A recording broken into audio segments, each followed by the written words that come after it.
All right, so picture this with me, okay? It's the 70s. Okay. Oil crisis Yeah. is gripping the world. And there's this figure, thick German accent, jetting between world capitals and somehow calming the entire Middle East down. Yeah. Henry Kissinger. We all know the name, right? Been a fixture in global affairs for decades. Okay. But get ready for some stuff about it you probably haven't heard. We're going deep today, like a deep dive deep Okay.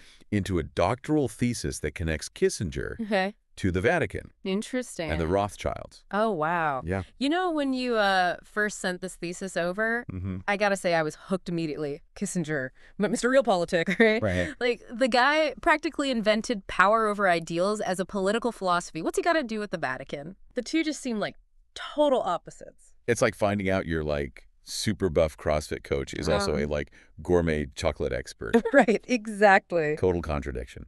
So how did this alliance even work? Like, what was in it for them? Well, the thesis uses the term, get this, symbiotic, Okay. meaning each side benefits, right?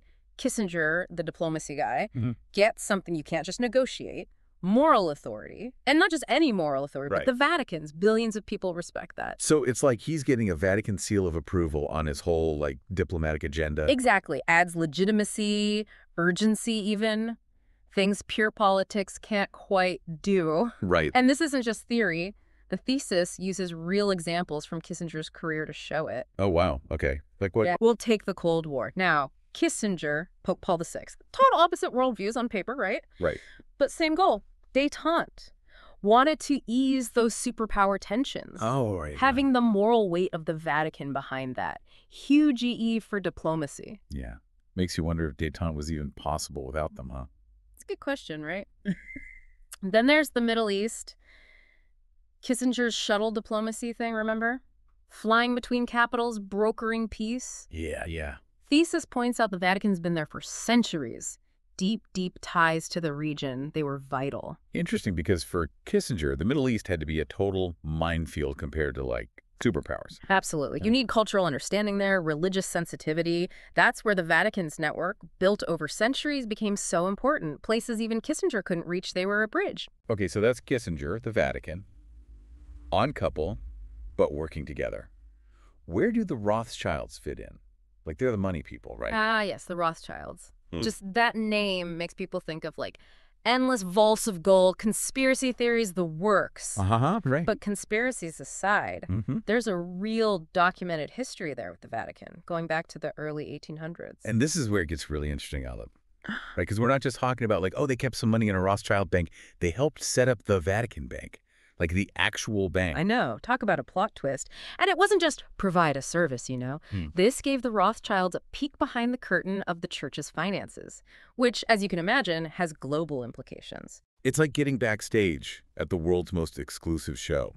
You're not just watching, you might be influencing how the show goes on. But wasn't there some scandal later on with the Vatican Bank? There was, yeah, though that's a deep dive for another time. The point here is both sides got what they needed.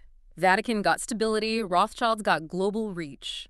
Win-win, at least on paper. But this isn't just some historical footnote, is it? I mean, the Rothschilds and the Vatican, that didn't just end in the 19th century, right? You're absolutely right. And that leads us to some fascinating recent stuff, particularly Lynn Forrester de Rothschild and her work with, get this, the Coalition for Inclusive Capitalism. Now, I got to be honest, when I hear inclusive capitalism, I think, is that like jumbo shrimp? A contradiction. So how's this related to the Rothschilds and the Vatican? Right. So we've got Kissinger using the Vatican's image, the Vatican using the Rothschilds' money. It's like this high-stakes chess game, everybody making moves to come out on top. And like chess, the stakes get higher the longer the game goes on. Because this isn't just, oh, that's interesting history. The question is, what about NW? With Pope Francis. Good point. Because he's known for shaking things up a bit, right? Less go along to get along than some past popes. Totally. And one big thing he did was try to reform Vatican finances, make them transparent, accountable. You know, those Vatican bank scandals we mentioned. Yeah, a few years back. Money laundering accusations, the whole 9 yards. Yeah. Not a good look. Exactly. Now, here's where the thesis gets juicy. Pope Francis, he puts out this directive, all Vatican funds centralized under the Vatican Bank's control. By September 2022, it had to be done. Whoa, that's bold, especially with the Rothschilds' history there. Was that like a power move, Yeah. trying to cut them out? It's possible. Centralizing could be the Vatican saying we're in charge of our own money now, thank you very much. Reducing any outside influence, even the Rothschilds. So like a financial tug-of-war, Vatican versus the mighty Rothschilds. There's definitely some tension there. But the thesis has another option, more interesting even. Maybe it's not pushing the Rothschilds out to you, but pulling them closer. A strategic realignment, we could call it. Okay, now you've got me curious. How does giving the Vatican Bank more control actually help you, the Rothschilds? Think about it. Finance is always changing, right? What if this transparency thing, cleaning up the Vatican's image, what if that's good for the Rothschilds long term? Especially with Lynn Forrester de Rothschild pushing inclusive capitalism. So it's like the Vatican looks better, maybe even gets more influential, and the Rothschilds get to stay involved, even shape how things go. Exactly. Win-win. Vatican's house is in order. They're stronger globally. Rothschilds, still at the table, maybe even setting the table now. This is where it gets real, doesn't it? Yeah. If those old alliances are still around, just changed a bit, they could be affecting huge CE things without us realizing. It's an iceberg, right? What we see, the Kissinger-Vatican-Rothschild stuff, that's just the tip. What's under the water affecting things today? That's the real mystery. It's like a political thriller or something, trying to figure out who wants what and what'll happen because of it.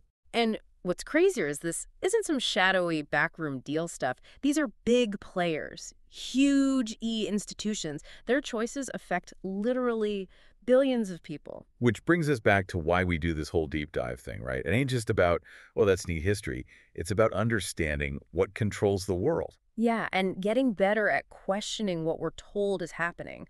Look past the surface. That's when you start thinking for yourself about this stuff. Because like we saw with Kissinger, the Vatican, these Rothschilds, sometimes the weirdest team-ups change the world the most. And those changes, we might not see them right away. Got to dig deep, look back at history to see how power, money, all that really works. And on that note, we're going to leave you with something to think about.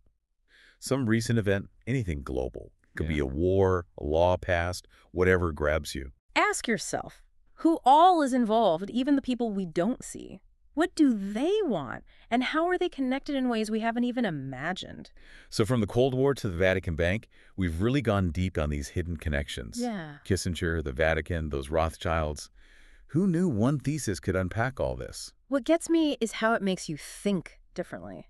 Like, we hear politics or religion or finance all separate. Right, like they're all in their own little boxes. Exactly. This thesis says, nope, those boxes are connected.